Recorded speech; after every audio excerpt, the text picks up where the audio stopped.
नमस्कार, मैं हूं अभिषेक त्यागी। जम्मू कश्मीर में जिस तरह से गुपकार गठबंधन के लोग, खास तौर पर महबूबा मुफ्ती और उमर अब्दुल्ला के पिताजी फारूक अब्दुल्ला जिस तरह से विदेशी ताकतों को भारत में न्योता दे रहे हैं, धारा 370 को दोबारा से बहाल करने की बात कर रहे हैं और जिस तरह से महबूबा मुफ्ती लगातार तिरंगे का अपमान कर रही हैं, अब उस पर केंद्रीय मंत्री बीजेपी के पूर्व अध्यक्ष अमित शाह ने भी टिप्पणी की है। दरअसल अमित शाह ने गुपकार गठबंधन को गुपकार गैंग कहा है और उन पर निशाना साधते हुए कहा है कि अगर इन लोगों की सोच, इन लोगों की विचारधारा और इन लोगों के काम, इन लोगों के बयान ऐसे ही रहे तो एक दिन इन लोगों की, इन देश विरोधी लोगों की लुटिया डूबनी तय है। इस दौरान अमित शाह ने कांग्रेस पर भी निशाना साधा।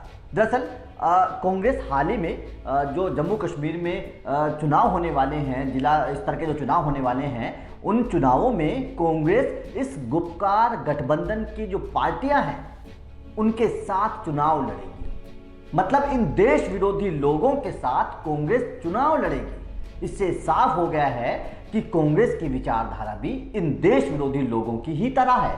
कांग्रेस भी तिरंगे का अपमान करने वाले लोगों के साथ खड़ी है। कांग्रेस भी धारा 370 को लेकर बहाल करने वाले जो लोग हैं उनके साथ खड़ी है। कांग्रेस भी चीन का समर्थन कर रही है। इससे साफ हो जाता है अगर कांग्रेस भी इन लोगों के साथ चुनाव लड़ रही है।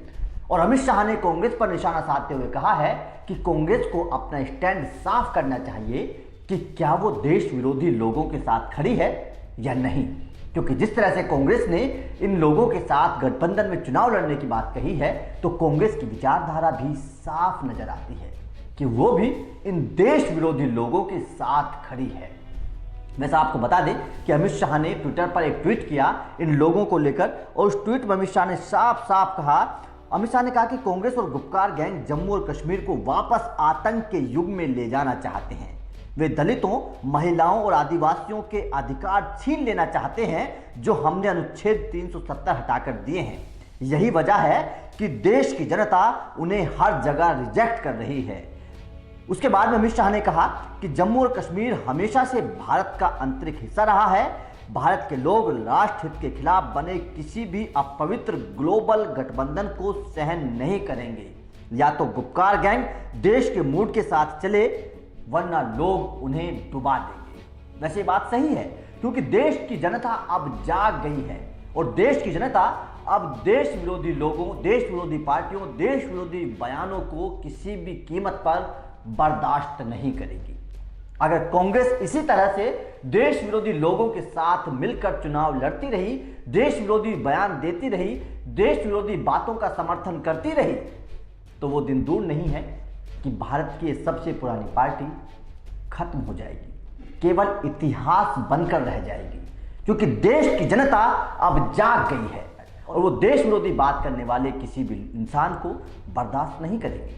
तो कांग्रेस को अपना स्टैंड साफ करना चाहिए और ये बता देना चाहिए कि आखिर वो जम्मू कश्मीर में गुपकार गैंग के साथ चुनाव क्यों लड़ रही है, क्या है उसकी विचारधारा। क्या वो 370 को दोबारा बहाल करना चाहती है? क्या वो तिरंगे का अपमान करने वाली महबूबा मुफ्ती के साथ लड़ना चाहती है? कांग्रेस को ये साफ करना चाहिए। वैसे दोस्तों, आपका कांग्रेस की इस जो नीति है गुपकार गैंग के साथ चुनाव लड़ने की, उस पर क्या कहना है? साथ ही अमित शाह के बयान पर आपका क्या कहना है? हमें कमेंट करके जरूर बताएं।